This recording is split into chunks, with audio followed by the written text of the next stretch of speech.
참 좋은 날입니다. 어스틴 주님의 교회 매일 말씀 묵상에 오신 여러분을 환영합니다. 말씀을 통해 샘솟는 하나님의 은혜를 경험하시길 바랍니다. 오늘은 어제보다 더 행복한 하루가 될 것입니다. 안녕하세요 성도 여러분, 10월 11일 화요일 말씀 묵상 시작하도록 하겠습니다. 오늘 함께 묵상할 말씀은 창세기 33장 1절에서 3절 말씀입니다. 다 함께 읽겠습니다. 야곱이 눈을 들어보니 에서가 400명의 장정을 거느리고 오고 있는지라. 그의 자식들을 나누어 레아와 라헬과 두 여종에게 맡기고 여종들과 그들의 자식들은 앞에 두고 레아와 그의 자식들은 다음에 두고 라헬과 요셉은 뒤에 두고 자기는 그들 앞에서 나아가되 몸을 7번 땅에 굽히며 그의 형 에서에게 가까이 가니. 아멘. 사람들이 쉬하는 말들 중 이러한 말이 있습니다. 사람은 변하지 않는다라는 말. 그리고 그러한 말을 하는 자들이 항상 덧붙이는 말이 있습니다.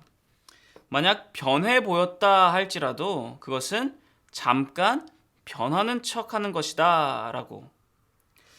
그리고 많은 사람들이 이 말에 동조합니다. 맞아, 사람은 변하지 않는다라고.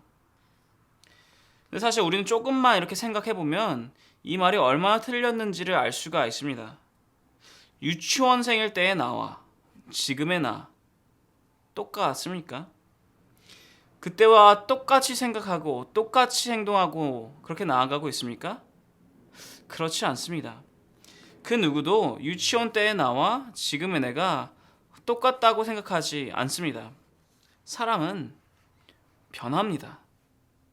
그렇다면 중요한 것은 사람은 언제 변하느냐입니다. 사람은 깨달을 때에 변하게 됩니다. 오늘 본문에 나오는 야곱 또한 이 변화된 모습을 보여줍니다. 이전의 야곱과는 완전히 다른 사람처럼 변하게 된 야곱을 보게 됩니다. 도대체 야곱이 깨달은 것은 무엇이고 어떻게 변화했느냐? 이전의 야곱은 어떠한 자였습니까? 이전의 야곱은 더 많은 것을 원하는 자였습니다. 다른 이들의 것을 빼앗아서라도 자신의 이익을 챙기려 하는 자였습니다. 그렇다 보니 성경에 쓰였기를 야곱은 자신의 형인 이 에서와 태 속에 있을 때부터 다투었다라고 합니다. 그러다 태어날 때에는 에서의 이 발꿈치를 붙잡고 나올 정도로 상대방은 방해를 하면서 자신은 이익을 챙기려 하였던 그런 이기적인 모습을 보입니다.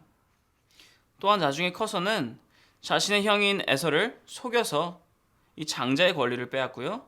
그러다 나중에는 자신의 형과 아버지를 속여서 이 아버지의 축복을 에서로부터 빼앗게 됩니다. 그리고 이러한 이기적인 이 야곱의 모습은 쉽게 변하지 않습니다. 10년이 훨씬 넘어가는 세월 동안 이용당하고 그리고 그 이후에 성공을 한 이후에도 야곱은 변하지 않습니다. 우리는 이것을 오늘 본문 이전 장인 32장, 창세기 32장에서 알 수가 있습니다. 창세기 32장을 보면 야곱은 이 고향 땅으로 돌아가던 도중에 한 가지 소식을 듣게 됩니다. 어떠한 소식이냐? 바로 자신이 항상 빼앗고 속이는 것을 일삼았던 그 에서, 자신의 형 에서가 부하 400명을 거느리고 지금 자신에게 오고 있다라는 소식을 듣게 됩니다. 그때에 이 야곱이 행동하는 것을 보면 야곱 너무 이기적인 것이 아니냐라는 생각이 들게 됩니다. 왜냐? 야곱이 이렇게 행동을 하기 때문입니다. 제가 읽겠습니다. 창세기 32장 7절에서 8절입니다. 야곱이 심히 두렵고 답답하여 자기와 함께한 동행자와 양과 소와 낙태를 두 떼로 나누고 이르되 에서가 와서 한 떼를 치면 남은 한 떼는 피하리라 하고. 이게 무슨 말이냐? 자신이 거느리고 가던 그 모든 일행들을 이 두 떼로 나누어서 혹여나 자신이 이 에서와 만나게 되고 그리고 그 에서가 자신의 일행을 공격하게 되면 앞에 있는 일행들이 공격을 당하고 있을 때 자신은 안전하게 도망가겠다라는 거예요. 다른 이들을 희생해서 도망치겠다라는 것입니다.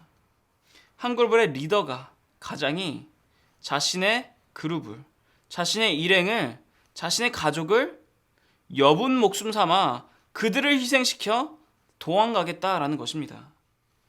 이 모습을 보면 야곱이 굉장히 이기적이다라는 것을 알 수가 있습니다. 그런데 그러했던 야곱이 변하게 됩니다. 언제 이렇게 변하느냐?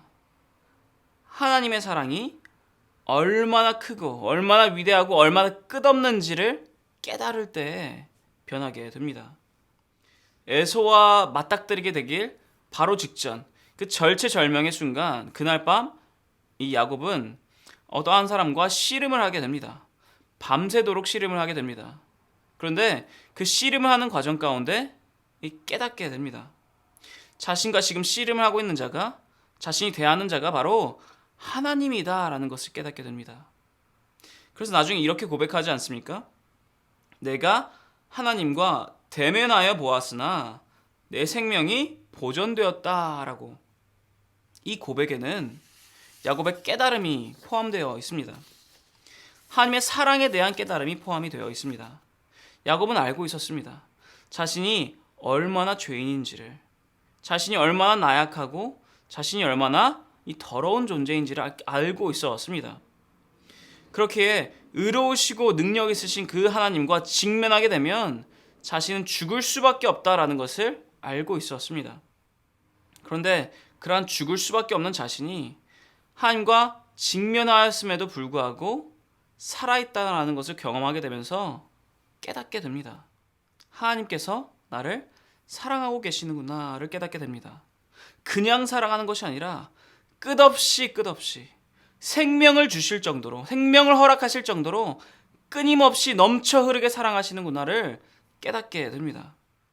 그리고 이 깨달음을 통해 야곱은 변하게 됩니다. 어떻게 변하느냐? 그 변화된 모습을 오늘 본문 1절 3절이 이야기하고 있습니다. 어떻게 야곱이 변하는지를 한번 찾아보시면서 다시 한 번 더 1절에서 3절을 읽어보겠습니다. 읽겠습니다. 야곱이 눈을 들어 보니 에서가 400명의 장정을 거느리고 오고 있는지라.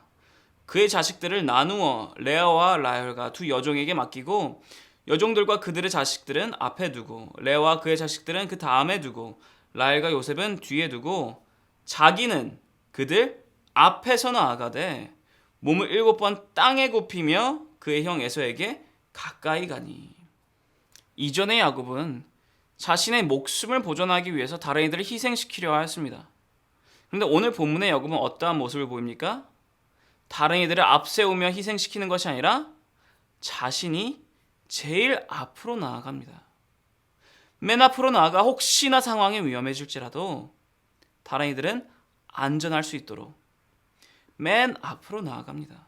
그렇게 희생하려 합니다. 야곱은 변하게 된 것입니다.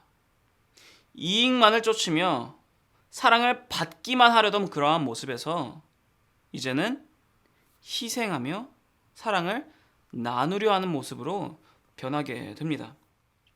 그리고 이 야곱의 모습이야말로 하나님께서 원하시는 하나님의 자녀된 자의 모습입니다. 맞습니다, 여러분. 하나님께서는 우리가 사랑을 받기만 하는 것을 원하지 않으십니다. 하나님께서는 우리가 사랑을 나누기를 원하십니다. 왜냐? 하나님께서는 우리에게 사랑을 부족하지 않게, 아니 넘쳐 흐르게 주시기 때문입니다. 끊임없이 사랑을 주시기 때문입니다. 우리가 아직 영적으로 어렸을 때에는 이것을 깨닫지 못합니다. 그러다 보니까 항상 갈구합니다. 함께로 하나님으로부터의 사랑을 구하고 다른 이들로부터의 사랑을 구합니다. 그렇게 굉장히 이기적인 모습을 보이게 됩니다. 그러다 영적으로 성숙해질 때 깨닫게 해주십니다. 우리가 받고 있는 이 사랑이 절대 부족하지 않은 사랑임을, 나누고 나누어도 베풀고 베풀어도 절대 부족하지 않는 사랑임을 깨닫게 해주십니다. 어떻게 깨닫게 해주십니까? 예수님을 통해서. 예수 그리스도의 희생이 얼마나 위대한지를 알게 해주시고 또한 깨닫게 해주십니다. 하나님께서 우리를 부족함 없이 사랑하신다라는 것을. 그리고 그와 함께 말씀하십니다. 이제는 나누어라 라고. 그 끝없고 넘쳐 흐르는 그 사랑을 다른 이들에게 나누어라 라고 말씀하십니다. 어떻게 해요? 예수께서 보여주신 그 사랑의 모습으로. 요한복음 15장 13절에 이렇게 말씀하십니다. 사람이 친구를 위하여 자기 목숨을 버리면 이보다 더 큰 사랑이 없나니. 목숨까지 내어줄 정도의 그 희생의 모습으로 사랑을 나누라 라고 말씀하십니다. 맞습니다, 여러분. 우리는 하나님의 자녀로서 사랑을 나누며 나아가야 합니다. 희생하는 모습으로, 그리고 낮아짐의 모습으로 사랑을 나누며 나아가야 합니다. 여러분들 현재 삶 속에서 화해하지 못하는 자가 있습니까? 내가 그에게 잘못을 해서, 혹은 그가 나에게 잘못을 해서 화해하지 못하고 있는 그러한 자가 있습니까? 그리고 나에게 계속해서 부담감으로 다가오는 자가 있습니까? 주님께서 지금 우리에게 말씀하십니다. 그 자들에게 사랑을 나누어라 라고. 어떻게 해요? 예수님께서 보여주신 그 희생과 낮아짐의 모습으로, 그들을 하나님을 대하는 것처럼 대하는 모습으로 사랑을 나누라 라고 말씀하십니다. 사랑하는 성도 여러분, 사랑을 나누는 자가 되시기를 바랍니다. 우리에게는 사랑이 부족하지 않습니다. 하나님께서 우리에게 끊임없이 넘쳐 흐르도록 사랑을 주시고 계십니다.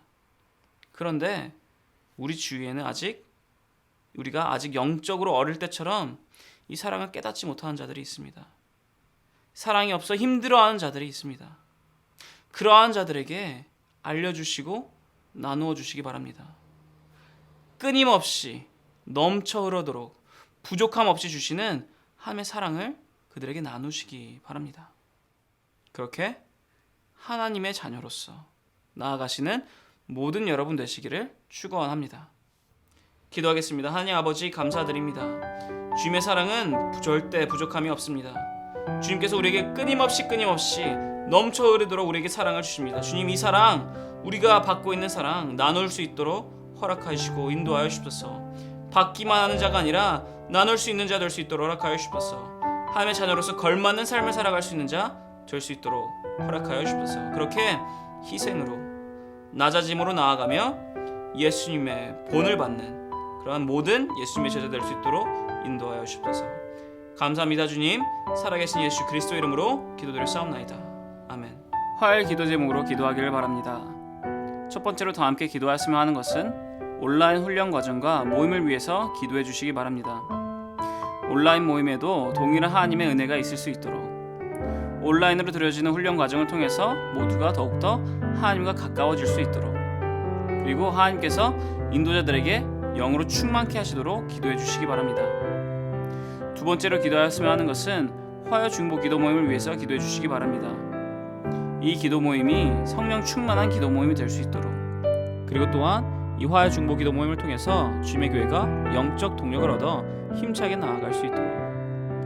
마지막으로 기도하였으면 하는 것은 선교사님들을 위해서 기도해 주시기 바랍니다. 시국의 임도마 선교사님, 필리핀의 오정윤 선교사님, 러시아의 김선종 선교사님을 위해서, 그분들의 사역과 그분들의 가정을 위해서 기도해 주시기 바랍니다. 다 함께 기도하겠습니다.